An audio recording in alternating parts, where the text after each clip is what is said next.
IPL 2024 కు ముందు కెప్టెన్ను మారుస్తూ ముంబై ఇండియన్స్ తీసుకున్న నిర్ణయం పట్ల విమర్శలు కొనసాగుతూనే ఉన్నాయి.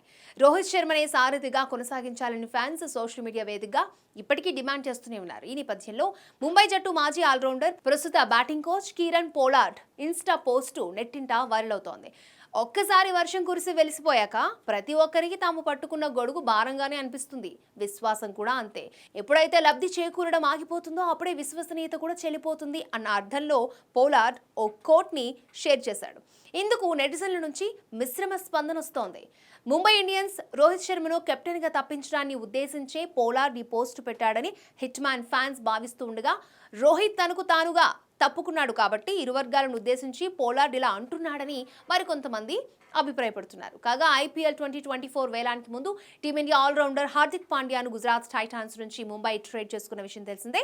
పాండ్యా కోసం భారీ మొత్తం చెల్లించిన ముంబై అతన్ని తమ కెప్టెన్గా నియమిస్తూ సంచలన ప్రకటన చేసింది. 5 సార్లు ముంబైని ఛాంపియన్గా నిలిపిన రోహిత్ శర్మను తప్పిస్తూ సారథ్య బాధ్యతలను పాండ్యాకు అప్పగించింది.